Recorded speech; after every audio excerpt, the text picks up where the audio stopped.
Welcome to the Honey Drip. I'm Honey Bachan. I'm a women's personal transformation and aligned business coach. I get off on empowering women to have more confidence, more self-responsibility, and to show up for all that they're wishing and hoping they could. Today is going to be a little bit of a shorter ep, but super potent and super important. If you've been following me for a while or you've been engaging with me, you might have seen me using this term self-alignment. And it's a newish term for me.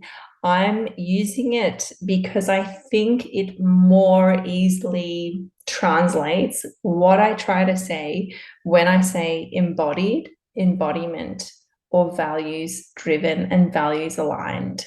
I think that this term self-alignment encompasses all of those ideas, and especially the idea of embodiment. I have done so many sessions with groups of women, and I've asked them all to give me what they think embodiment means in their personal definition, and all of them are vastly different. So self-alignment is the term that I'm going to be using to talk about the kind of personal transformation work that I do. Of course, I offer aligned business, but I think a big part of my work and something that I really have to honor is how important, how much I love, and also how much people are drawn to me because of this self-alignment piece and the ability that I have had to create a life that is 100% self-aligned.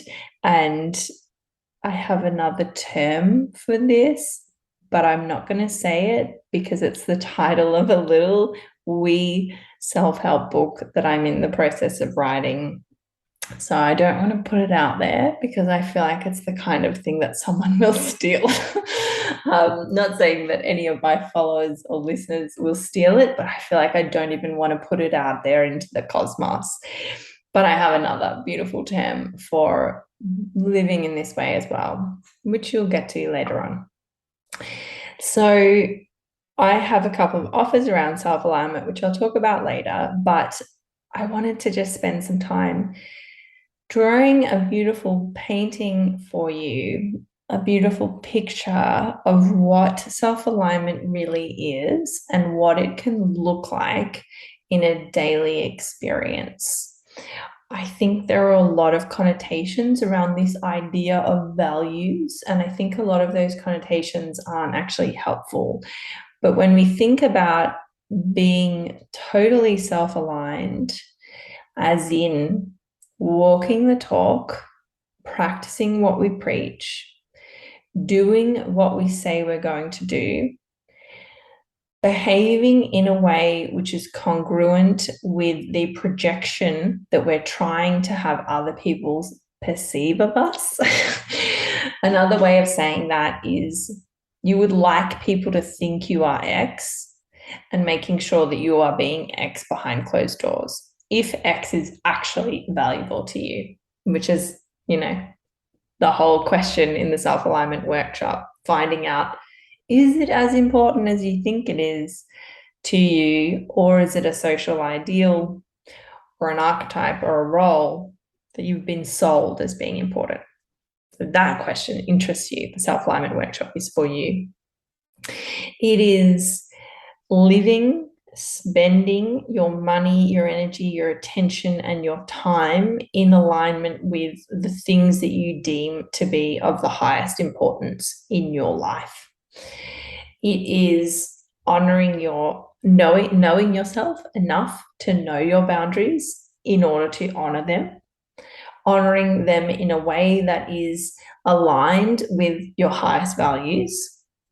It is working, studying, and moving in a direction or various directions that are in alignment with what you as an individual, unique, I can't think of another word of individual, unique, totally special, totally different, multifaceted creature thinks is valuable and of worth and important in this lifetime and this life.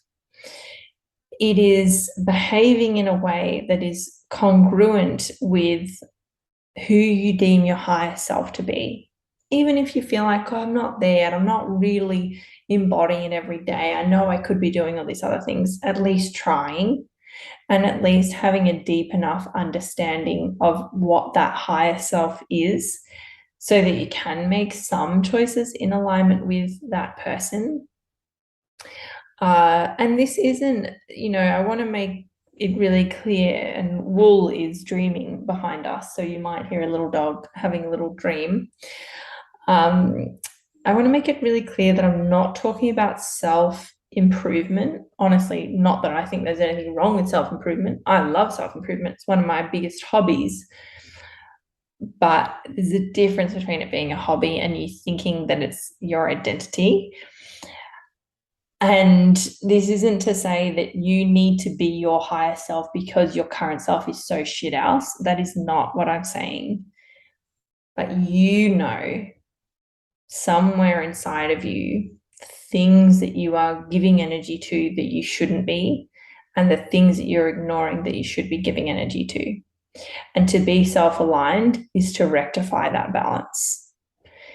To be self-aligned is to trust yourself. And I don't know about you, but if you can imagine yourself showing up most of the time, not all the time, because we're human and we want to veg out and we want to watch telly and all that stuff. But if you can envision yourself a lot of the time, most of the time, showing up, making decisions in accordance with, your ideal outcomes, with your best case scenarios, being congruent with what you want and what's kind of is missing, but you really desire it. This is a big part of self-alignment and values work. It's like, I'm not talking about right and wrong. I'm not talking about ethics. I'm talking about, what do you deeply desire? And just a hot tip, all of the women that work with me and do values work and self-alignment work one-to-one as part of personal transformation coaching, they will always start by telling me that their values are fluffy bunny bullshit that they have picked up from the local yoga studio. Kindness, connection, open-heartedness, selflessness, even love. Some of the things that have been uncovered as actually important to those women are shopping, luxurious lifestyle, art, creation, making things, their children, and that's also a slippery slope, because having your children as one of your highest values is also a social idolism. So think about that one. Reading, writing, these are actually these people's highest values. And can you see how much of a shit fight it is to go through your life attempting to live according to the value of kindness or connection or love, in comparison to making decisions in alignment with the values of writing? Can you see how much more direction and clarity the latter would have? She would know that she needs to schedule in her writing. She needs to schedule in time to read. She needs to go to the library every week. She needs to spend money on new books and going to writers' festivals. She needs to connect with other writers. Love, what do? Oh, I'd be selfless. I'd be a doormat. Oh, I'd be really friendly to everyone, which, if you've never listened to a true crime podcast in your life, you probably need to, if that's what you think is a good way of behaving in the world. As a woman, get real. I'm not saying that's how I want it to be. It's very unfortunate, but no, ladies. Also, when you live by these wishy-washy, fluffy social idolisms, it's kind of like you're treading water.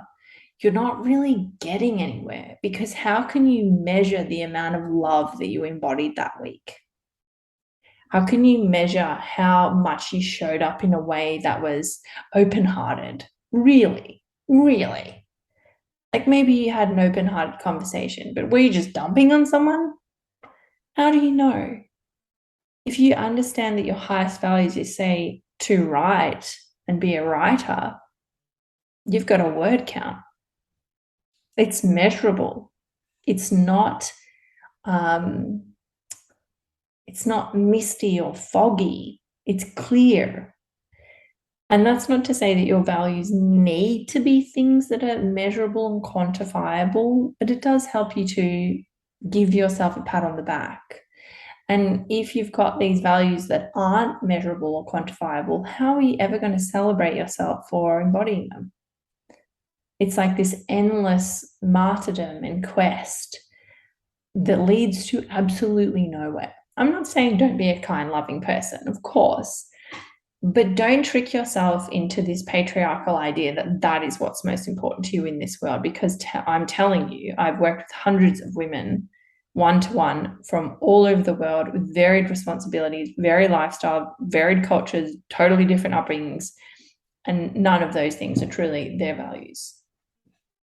There's more to us than this fluffy bunny bullshit. I wonder how many times in the history of me having a podcast I've used the term fluffy bunny bullshit. Probably quite a lot. So, what would a day in the life of someone who is embodying their values look like? Now, that is the question that you come to in the values workshop, and we have, or the self-alignment workshop it's now called, and we have a whole map and a whole system, and then next steps and how to actually embody this in your life in that course. And it's going to look different for everyone. So it's a little bit hard to even paint the picture, but I can use myself as an example. And I always say that you should choose one of your highest values and embody it for a period of time, prepare for that season, have that season, and evaluate, review, celebrate, or readjust in the off season afterwards. And don't think that you're going to try and embody all of your values at once. That's not possible. But you can choose one to embody, and then you'll have a couple that you may be trying to become more consciously aware of in your day-to-day life. And I also always say that sometimes life chooses the value that needs to be the most important for a period of time. And one of my highest values is being the most present, doting, and loving dog mum that I can. Dog lives aren't as long as human lives. We really only have them for a short period of time. So why not be as present as we can? I'm not having human children, so these are my stand-in, and I am a maternal person, and I do like caring for things, and I do love my girls. So why not put all of that effort and energy into it? And I do say dog mum, I should say cat mum too, but my heart is still with my old cat Keiko. So poor Satu, she's a bit of a chopped liver moment. Not that she would mind some chopped liver. So right now, my value of being a present and loving dog mum has been shunted forward in priority because Wool is in congestive heart failure. Wool's my senior dog. I have 2 Dachshund cross poodles, nod to Queen Elizabeth, of the doggy type. And if you don't know what a doggy is, it's a Dachshund cross corgi, and she did have them too. She actually created them. So they now have to be a bit more of a priority than I was planning on. My highest priority that I'm embodying at the moment is health and fitness, and that is until the end of the year at least. But what would that look like to be embodying the value of being a super loving and present dog mum? That looks like giving my dogs kisses and cuddles before I get out of bed in the morning. If you jump out of bed and you grab your phone, you turn the alarm off, and then you want to snooze in, and then your phone's there, it's really easy to jump on TikTok or check your emails or whatever. Not doing that. Spending the time kissing, cuddling, patting, scratching my 2 dogs. It means that, even if my morning is rushed, there is an hour of walking the dogs or going to the dog park. It means making sure that I have dog treats in my pocket so that I can sneak them little tiny treats along the walk. It means taking them to places where they can explore while being safe, taking them to new places. It means paying attention to what they respond positively to and doing more of that. So, for instance, there's a pony club that we go to that they really love. It's a bit of effort to get there. It's a 25-minute drive, but we make the effort to do that. It means giving them a treat when they get home, spending the time to sit down and scrub them and dry them when we get home from the dog park. It means making sure that when I go to work, I actually ask them, do you want to be with me? Do you want to be with my partner today? Do you want to sit on the couch by yourself? Do you want this soft blanket? Getting them set up for the day so that they can rest when I'm working. It also means, playing with them on my breaks. And if I've got extra time in the afternoon or if it's rained in the morning, taking them for another walk, brushing them, massaging them. They do have a very good life. And cuddling them, at nighttime and making sure that they each get a equal amount of attention, which is really hard when you have a tiny puppy that's demanding all of the affection and attention. It means spending time knitting them jumpers. It means not going on holidays if I can't take my dog, or not going for a day in the city when my elder dog's sick so that I can just spend time with her and be with her. And this might all sound silly, but understanding that this is my highest value affects, I have to work for myself because I want to be at home with my dogs all day. That's a huge delineation. That's a huge choice and direction created from this one seemingly silly value. It means I have to have enough money so that I can pay for them to have the fancy food, which is the only food that they'll eat. It means making sure that, I have enough money to get dog treats. It means, we're not going to move certain places if it's less of a positive place for them. It means, right now we're living somewhere with a massive garden, and I don't think personally, but for the dogs as well, I could go somewhere that had no garden now or put them back into living in an apartment. It also means the next place we live, we're going to be looking for a place with a fence so that they can roam outside on their own rather than Cinnamon going in the neighbor's garden every 3 minutes. It will affect what I'm going to do on the weekend, where I'm going to go. Am I going to go out for dinner? Am I going to stay in? Is there places where I can go and enjoy myself, but also bring my dogs? It seems silly, but it actually dictates a huge amount of choices, which in the long run actually formulate what your life is. And that's just one example, and a kind of seemingly silly example. I have many other, not many, I have 5 other main highest values, and they will create and dictate different decisions and clarity and direction in their own way. So obviously, even just this value, it affects my schedule, it affects my day-to-day life, it affects how present I am. It affects how I spend my money and how I direct my attention and my effort and my energy and my time. And that is what a self-aligned life looks like.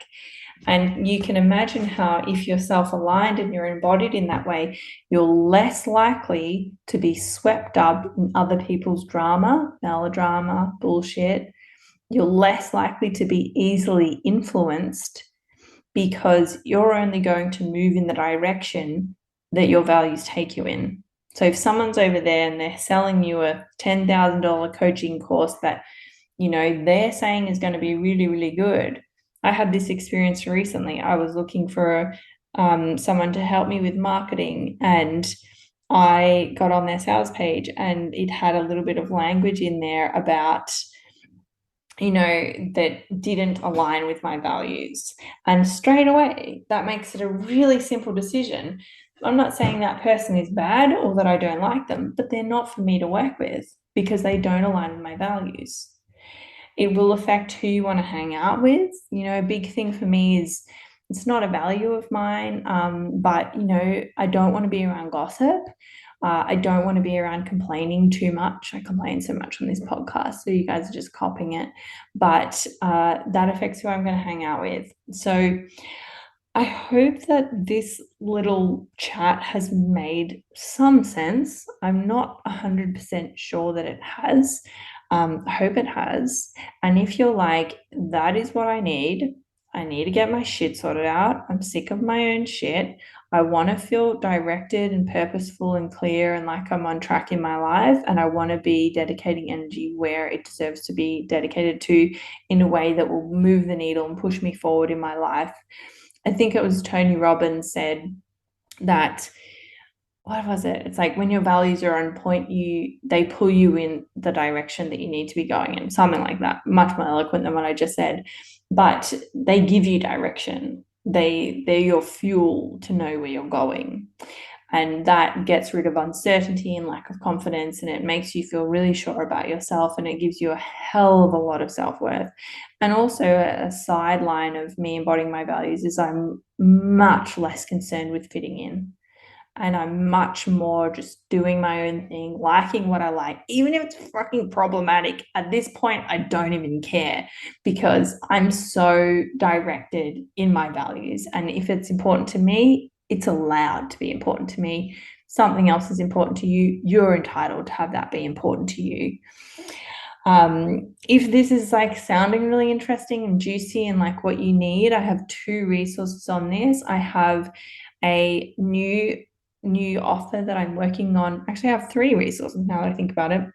I have a new offer that I'm working on. Actually, I think I have like 5, which is a PDF intended to be a digital tablet workbook, but you could always print it out. I'm currently working on it. It's currently for pre-order, but I'm not sure if it will be ready by the time you hear this. Hopefully it will be. And that is called the Self-Alignment Bible. And this is basically a little workbook that I would suggest you engage with every 3 to 6 months. And it's very funny in terms of the simplicity of the prompts in that workbook, but it will keep you on track with who you actually are. And it will, this isn't anything personal. We're so overexposed to trends in our current life that it is really easy to be influenced, and to be influenced so far that you forget who you are. And the Self-Alignment Bible is designed to stop that from happening. So you remember who you are, you remember what you like and you don't like, and you don't let yourself get sucked into anything otherwise. The second resource is the Self-Alignment Workshop. This is all around actually finally for once working out what your individual and entirely unique values are, letting go of social idolisms, letting go of what you think you're supposed to care about, as a spiritual person, as a conscious person, as a woman, as a mother, as a wife, whatever it is, and finding out what is truly important to you and starting to prioritize that in your day-to-day life. I think as well, the monthly mood notion board is really helpful for embodying your values, because it just gives you a bit of a more real-time embodied map in terms of the self-care calendar and living towards goals and things like that. So that could also be another tool. And I do have a live event happening, I think it's on the 4th or the 2nd of January. And it's like a New Year's healthy, sober, positive event, a few hours of doing this goal setting work in alignment with your values, mapping out kind of how you want to show up for next year, and also doing some nervous system self-regulation practices. So check those out. I will link them all in the show notes. As always, please share, please review, please rate. And yeah, I hope that if you do decide to engage with any of those resources, that they give you as much, bang for your buck that I really believe they do and will. But I also want to remind you that this is about you actioning them, and the magic and the alchemy happens when you actually change according to what you learn from those resources. All right, I'll see you next week.